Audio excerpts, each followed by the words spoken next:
grave para irnos de lleno con nuestro queridísimo Vicente Serrano. Vicente, te mandamos un abrazo, te vemos y te escuchamos. ¿Cómo estás, mi querido Toño? Te saludo con mucho gusto. Muy buenos días. Feliz inicio de semana. Amigos, amigas, ya estamos listos para hablar. Como los chayoteros no se atreven, no les interesa, no les conviene porque no van a morder la mano que les da de tragar. Yo soy Vicente Serrano y como siempre le pido que no permita que le den más de lo mismo. Le duela a quien le duela, le pese a quien le pese. Aquí están las noticias que nos envía a esta hora de la mañana nuestro jefe de información, Mario Toledo. Hay un plan C, dice el presidente Andrés Manuel López Obrador en la mañanera. Pide voto masivo para mantener a la izquierda en el poder y no frenar los cambios. El presidente Andrés Manuel López Obrador dijo en la mañanera que si se rechaza el plan B electoral, el cual fue suspendido el viernes pasado por uno de los ministros de la Suprema Corte de Justicia de la Nación, ya tiene listo un plan C. Pedir el voto masivo de la gente para mantener a la izquierda en el poder y no detener los cambios en México. También le informo que la Suprema Corte de Justicia de la Nación tiene esta papa caliente en la mano. El ministro Javier Lainez Potisek, como se lo ha estado informando Toño a detalle durante toda la mañana, ha suspendido por tiempo indefinido la aplicación del Plan B de reforma electoral. El Consejo General del Instituto Nacional Electoral sesionará hoy y entre los puntos incluidos en el orden del día se encuentran algunos relacionados con la adecuación del organismo al Plan B de la reforma electoral. El viernes pasado, como le estamos informando, la Suprema admitió a trámite la segunda controversia constitucional interpuesta por el INE y el ministro instructor Javier Lainez concedió la suspensión de los artículos impugnados. El INE no ha fijado una posición oficial sobre la determinación de la Corte. A pesar de que el consejero presidente del INE, Lorenzo Córdoba, celebró la resolución de la Suprema Corte de Justicia de la Nación sobre la suspensión indefinida, como le he estado informando, del Plan B, de la entrada en vigor del Plan B, pues fíjese que hay muchos que están aplaudiendo, entre ellos Ciro Murayama, ¿no? En el mensaje dominical en sus redes sociales apuntó que el órgano ha tenido que emprender una defensa jurídica debido a que se ha visto amenazado por una reforma legislativa que pone en riesgo las capacidades institucionales de las que depende la certeza y credibilidad de los comicios democráticos. José Ramón Cosío Díaz, ministro en retiro de la Suprema Corte de Justicia de la Nación, llamó a los ciudadanos a estar alertas sobre el proceso de impugnaciones contra el Plan B electoral. Fíjense nada más, siguen con su con su campaña de defender al INE. Dice que estas serán analizadas en los próximos días en el máximo tribunal de justicia del país y considera importante que los ciudadanos se mantengan alertas mientras a pie, abajo, entre la gente de a pie, pues, se está hablando hasta de plantones frente al INE en los próximos días. El presidente Andrés Manuel López Obrador respondió a la Suprema Corte de Justicia de la Nación ante la suspensión del llamado Plan B electoral y aseguró que se trataba de una oligarquía que no quiere la reforma y los que así piensan forman parte de la misma mafia. Cuestionado por su gira por Quintana Roo para supervisar los avances del Tren Maya, fue cuestionado sobre la suspensión y sobre si era posible que frenaran el Plan B. Pueden porque es la misma mafia, son iguales que Ciro, que Claudio X González, que los conservadores que no quieren que haya democracia, porque ellos son partidarios de la oligarquía, porque ellos son partidarios de la mafia, no de la democracia, dijo el presidente. La presidencia de México, encabezada obviamente por Andrés Manuel López Obrador, impugnará la decisión de Javier Lainez Potisek, ministro de la Suprema Corte de Justicia de la Nación, que suspendió la aplicación del Plan B de la reforma electoral, pues consideró que arrancó hojas a la Constitución para frenar el proyecto que busca una reducción sustancial en el aparato administrativo del Instituto Nacional Electoral. El secretario de Gobernación, Adán Augusto López Hernández, respondió a la suspensión del Plan B de la reforma electoral por parte de la Suprema Corte de Justicia de la Nación y cito: el oportunismo político encabezado por la oposición no debe dar paso a la duda de las acciones del poder de la Suprema Corte de Justicia de la Nación. La suspensión otorgada se mantendrá hasta el momento en que los otros dos poderes de la Unión respondan a dicha solicitud, escribió en redes sociales. El Estado de Derecho jamás ha estado en riesgo con la aprobación de la reforma secundaria. Por el contrario, garantiza el acceso democrático de la ciudadanía y la transparencia de los recursos, y ese es un compromiso que la democracia debe abanderar y defender, dijo en redes sociales el secretario de Gobernación, Adán Augusto López Hernández. Legisladores y representantes de Morena ante el INE minimizaron la decisión de la Suprema Corte de Justicia de la Nación de suspender el Plan B impulsado por el presidente Andrés Manuel López Obrador. En ese contexto descalificaron al ministro Javier Lainez Potisek, quien admitió la controversia contra la reforma electoral al recordar que fue procurador fiscal con el presidente panista Felipe Calderón y luego ratificado por el mandatario priista Enrique Peña Nieto. Los partidos de oposición se sumaron a Morena para elaborar un proyecto de decreto con el cual buscan limitar al Tribunal Electoral del Poder Judicial de la Federación al considerar que ejercen un exceso de facultades y sus recientes sentencias violentan la división de poderes.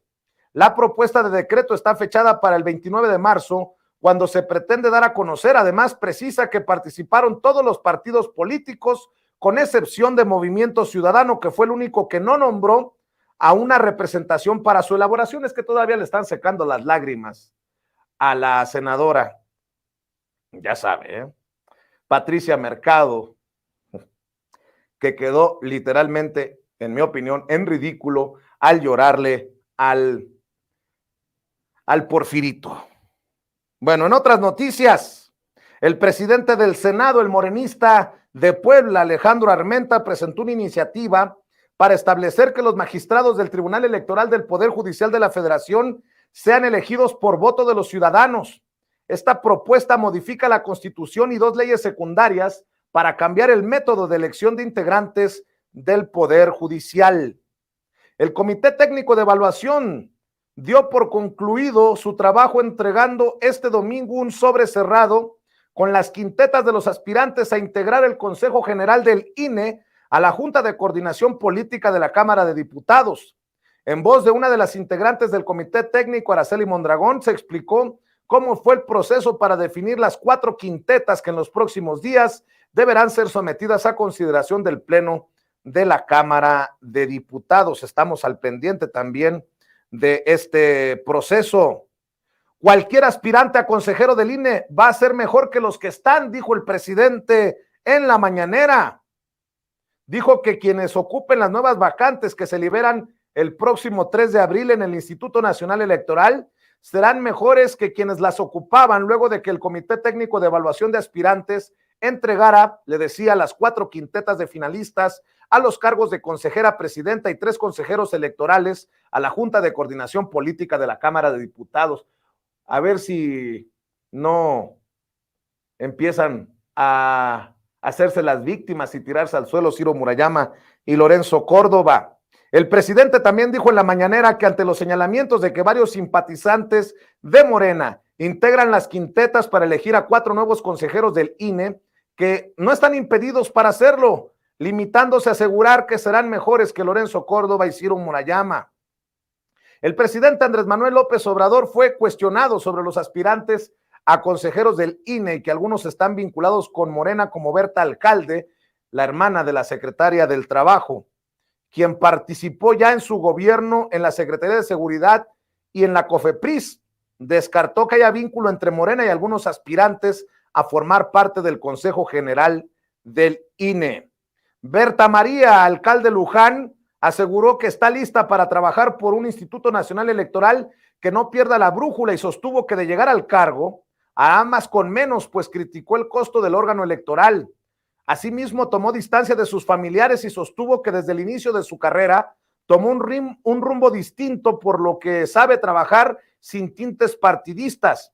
Así lo señaló durante su entrevista ante los integrantes del Comité Técnico de Evaluación como parte de la 4ª etapa del proceso para los aspirantes del Consejo Electoral y que le permitió ser seleccionada como finalista y propuesta para la presidencia del INE. La hermana de la secretaria Luisa María Alcalde. El Instituto Nacional Electoral abrió un proceso para investigar la comercialización de los amblitos. Chingado, ¿dónde dejé mi amblito? ¡Ey! ¿Y mi almohada? La del amblito. Aquí cuando se puede meter un coyotito y pongo al amblito de almohada, hombre. Nótese mi sarcasmo.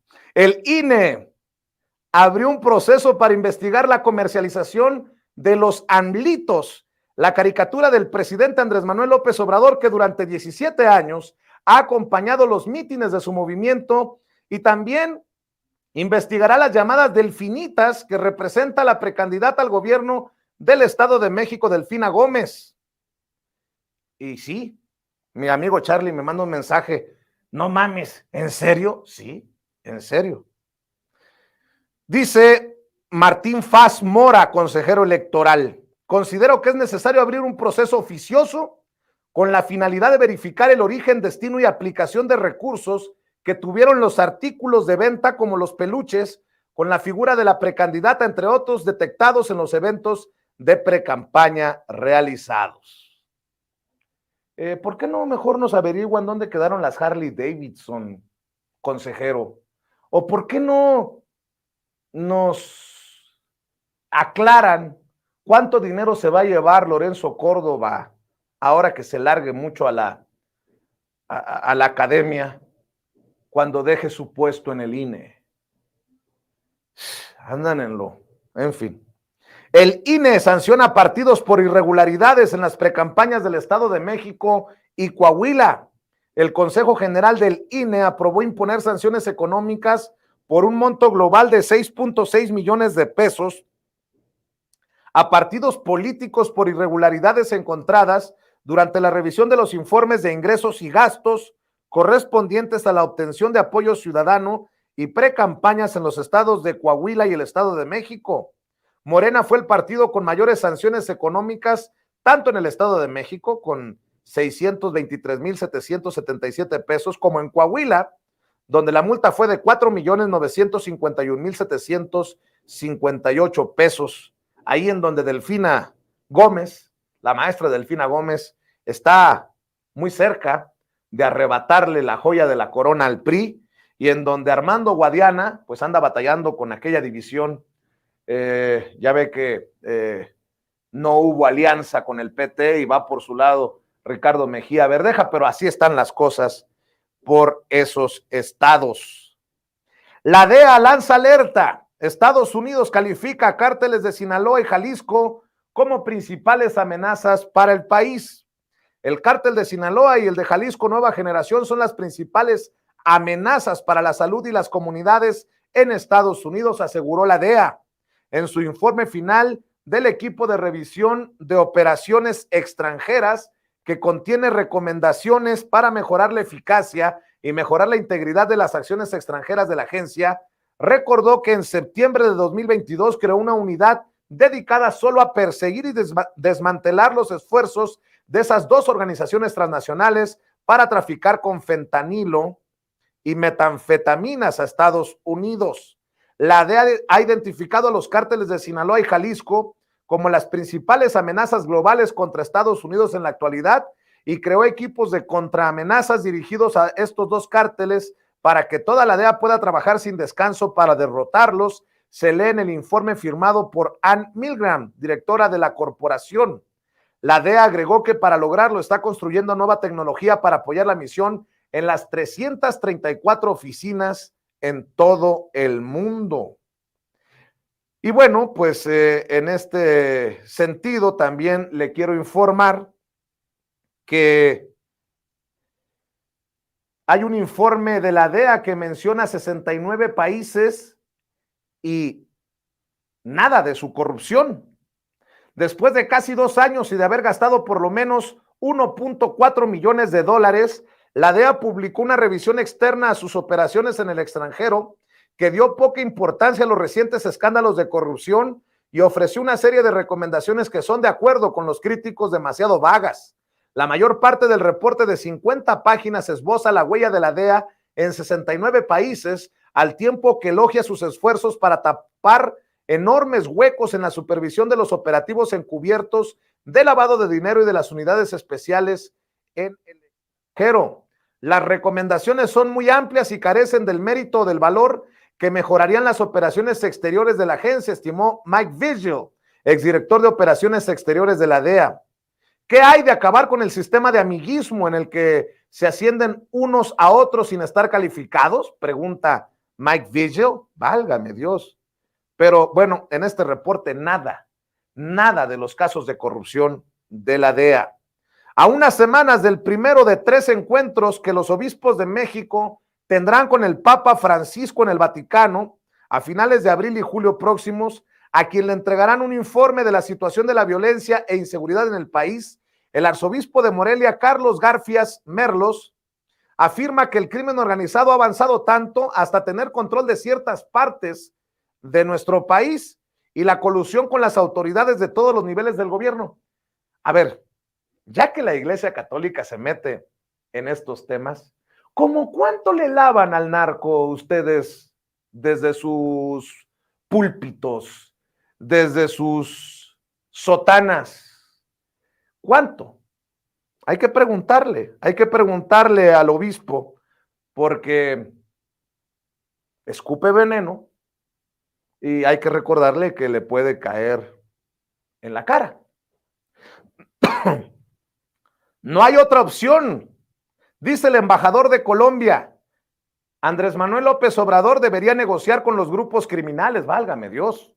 En línea con el nuevo enfoque de la política de drogas del presidente colombiano Gustavo Petro, el embajador de Colombia en México, Álvaro Moisés Ninco Daza, aseveró que el presidente Andrés Manuel López Obrador debería dialogar con los grupos criminales. Y cito, no hay otra opción porque tenemos problemas que ponen en riesgo a la humanidad, como la crisis climática, la guerra y el narcotráfico.